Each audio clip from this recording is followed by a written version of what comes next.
আসসালামু আলাইকুম। প্রিয় দর্শক, এই মুহূর্তে দেশের সবচেয়ে গুরুত্বপূর্ণ প্রশ্নটা কি? সবচেয়ে গুরুত্বপূর্ণ প্রশ্ন হচ্ছে নির্বাচন কবে হবে। গেল মাসের 13 তারিখে লন্ডনে তারেক রহমানের সঙ্গে প্রধান উপদেষ্টা ডক্টর মোহাম্মদ ইউনূসের যে বৈঠক হয়েছিল, সেই বৈঠকে কিছু কথা বলা হয়েছিল। আমার বিবেচনায় আমি তখনই বলেছিলাম যে এই বৈঠকের যে সিদ্ধান্তগুলো এসেছে সেখানে স্পষ্ট কোনো সিদ্ধান্ত আমরা পাইনি। প্রথমত ডক্টর ইউনূস পক্ষ থেকে বলা হয়েছে যে নির্বাচন এপ্রিলে হবে। তারেক রহমান প্রস্তাব দিয়েছে নির্বাচন ফেব্রুয়ারিতে হোক, এবং সেখান থেকে সিদ্ধান্ত হয়েছে যদি সব কিছু ঠিকঠাক মতো হয়, যদি সংস্কার ঠিকঠাক মতো হয় এবং অন্যান্য প্রস্তুতি ঠিকঠাক মতো নেওয়া যায়, তাহলে রমজানের আগের সপ্তাহেও নির্বাচন হতে পারে।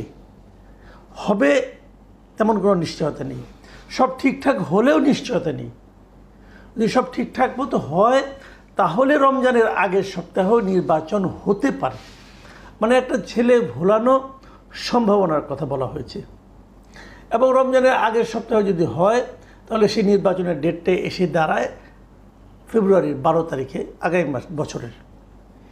এই যে একটা অনিশ্চিত একটা তারিখ, একটা সম্ভাবনার কথা বলা, এতেই আমার যেন মনে হলো সেই সময় থেকে বিএনপির মধ্যে একটা বিরাট আনন্দের ভাব, এবং ওখানে উপস্থিত, ওখানে থাকা যে বিএনপির নেতৃত্বে যে প্রতিনিধি ছিলেন মিস্টার আমির খসরু মাহমুদ চৌধুরী, তিনি বললেন যে ওনারা সম্পূর্ণ সন্তুষ্ট, বিরাট সন্তুষ্ট তারা হয়ে গেল। তারা জনগণকে বলল না যে কেন তারা তাহলে এতদিন জনগণকে ডিসেম্বরের নির্বাচনের কথা বলেছিল। জনগণের দাবি ছিল ডিসেম্বরের নির্বাচন, এবং সেই দাবিকে ওই সময়ে তার কয়েক মাস আগে থেকেই বিএনপি উচ্চারণ করছিল যে ডিসেম্বরে নির্বাচন হতে হবে। তো ডিসেম্বর থেকে আপনি কেন সরে 2 মাস পিছিয়ে ফেব্রুয়ারি করলেন?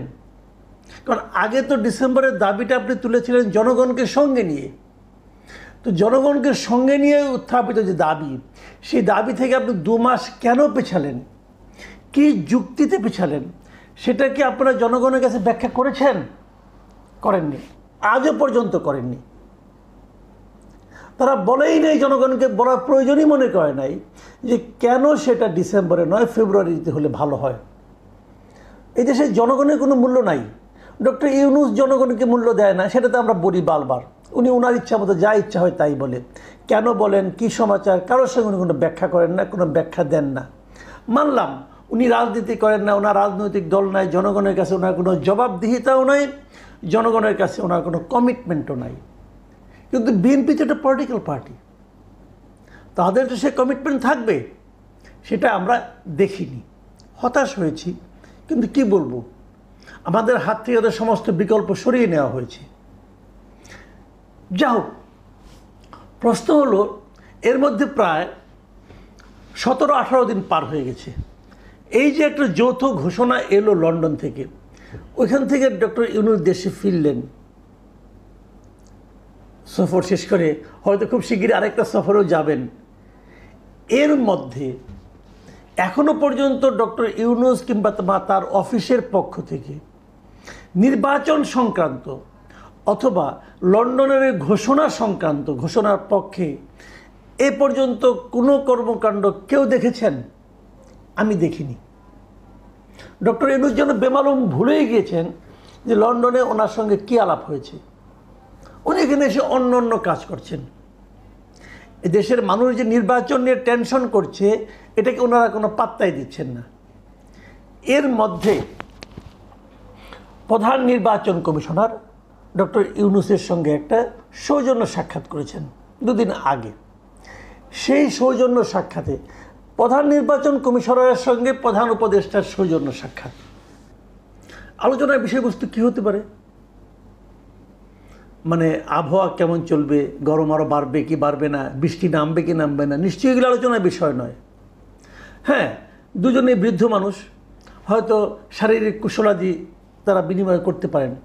তারপর মূল আলোচনাটা তো নির্বাচন, কারণ উনি তো প্রধান নির্বাচন কমিশনার, দেশের এই মুহূর্তের সবচেয়ে গুরুত্বপূর্ণ দুজন ব্যক্তি। সেই প্রধান নির্বাচন কমিশনার আজকে সাংবাদিকদের সঙ্গে বসেছিলেন। সেখানে উনি বললেন যে প্রধান উপদেষ্টার সঙ্গে ওনার কেবল সৌজন্য সাক্ষাৎ ছাড়া আর কিছু হয় নাই। তো সৌজন্য সাক্ষাৎ হয়েছে, উনি বারবার বলতেছেন যে ওনার সঙ্গে আমার আর কোনো আলাপ হয় না, খালি সৌজন্য সাক্ষাৎটাই হয়েছে।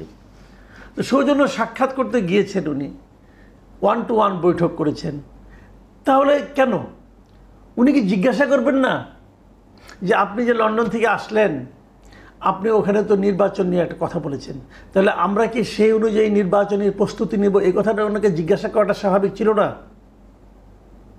উনি খালি একই কথা বলতেছেন যে আমি বয়স্ক মানুষ, আমি অসুস্থ ছিলাম, হাসপাতালে ছিলাম, হাসপাতালে চলে গেছি, ওইখান থেকে দেখা করে আসার পরেই এগুলো নানা কাণ্ড কাহিনী। ভাই, উনি অসুস্থ থাকতেই পারেন, মানুষের শরীর যখন মানুষটা অসুস্থ হবেই, এটা নিয়ে কোনো আপত্তি নেই। কিন্তু উনি যখন সাংবাদিকদের সঙ্গে কথা বলবেন, সাংবাদিকরা তো এই প্রশ্নটাই করবেন যে আপনার সঙ্গে নির্বাচন নিয়ে কী আলাপ হলো, কারণ আপনি তো নির্বাচন বিষয়ক ব্যক্তি। উনি এটা নিয়ে কোনো কথা বলেন, কেবল একটা কথা হালকা করে উনি বললেন যে ওনাকে নাকি বলা হয়েছে যে ফেব্রুয়ারি থেকে এপ্রিলের মধ্যে নির্বাচনের জন্য প্রস্তুতি রাখতে। তার মানে ফেব্রুয়ারি কিংবা এপ্রিলে উনি প্রধান উপদেষ্টা নিজে একটা ডেট ঘোষণা করেছিলেন ঈদের আগের দিন। উনি সেটাই আছেন ওখান থেকে নড়েননি আসলে। ওই যে একটা মানে মূলা ঝুলাই দিয়েছেন যে ফেব্রুয়ারিতেও হতে পারে, ওটা আসলে মূলাই, আর কিছু না। তো কারণ হলে তো উনি বলতেন যে ফেব্রুয়ারিকে মাথায় রেখে অগ্রসর হই আমরা, আপনি প্রস্তুতি নেন, তারপর যদি না হয় তাহলে পিছিয়ে যাব। কিন্তু সেরকম কোনো কথা হয়নি। এখন প্রশ্নটা হচ্ছে তাহলে নির্বাচনটা কবে হবে? সাধারণ মানুষ কি ভাবছে? সাধারণ মানুষের ভাবনা নিয়ে আমি আমার এই চ্যানেলে একটা জরিপ করেছিলাম আজ থেকে 2 দিন আগে। সেই জরিপে আমার প্রশ্ন ছিল, আমি অন্য একজন ব্যক্তি বিএনপি চেয়ারপারসন উপদেষ্টা অ্যাডভোকেট ফজলুর রহমানের একটা বক্তব্যকে কোট করেছিলাম। ওখানে ফজলুর রহমান বলেছিলেন যে ডক্টর ইউনূস ফেব্রুয়ারিতে নির্বাচন দেবেন বলে তার বিশ্বাস হয় না। তো আমি প্রশ্ন করেছিলাম দর্শককে, অথবা যারা ভোট দিয়েছেন তাদেরকে, যে আপনার কি বিশ্বাস হয়? ওখানে দেখা গেল বিশ্বাস হয় এই বক্তব্যের সঙ্গে একমত হয়েছেন 14% লোক, আর বিশ্বাস হয় না এটা বলেছেন 81% লোক, আর 5% লোক মন্তব্য করতে চাননি। ঠিক 2 দিন আগের দেওয়া এই জরিপে অংশ নিয়েছেন 35,000 মানুষ। 35,000 মানুষের মন্তব্যের মধ্যে 81% মানুষ বিশ্বাস করেন না যে ডক্টর ইউনূস ফেব্রুয়ারিতে নির্বাচন দেবেন। এটা ভাবুন, নির্বাচন ফেব্রুয়ারিতে হবে না এপ্রিলে হবে না কোন মাসে হবে সেটা আলোচনা যদি আমরা বাদও রাখি, একটা কথা গেলে চিন্তা করেন, ডক্টর ইউনূসের মতো একজন আন্তর্জাতিক খ্যাতিসম্পন্ন ব্যক্তি যাকে দুনিয়ার মানুষ এক নামে চেনে, সেই লোকটার কথার উপর সাধারণ মানুষ বিশ্বাস রাখতে পারছে না, আস্থা রাখতে পারছে না। তো ডক্টর ইউনূসের জন্য এর চেয়ে ভয়াবহ আর কি তথ্য থাকতে পারে? উনাকে এদেশের মানুষ আর বিশ্বাস করে না। যাকে বিশ্বাসই করি না, তিনি কিভাবে নির্বাচন করবেন একটা বিশ্বাসযোগ্য? তাহলে এই কথাটা ভাবুন আপনারা একবার। এই বিষয়টাকে ডক্টর ইউনূস নিজে উপলব্ধি করেন? উনি কি জানেন যে ওনার প্রতি সাধারণ মানুষের আস্থা এখন কোন তলানিতে যে ঠেকেছে?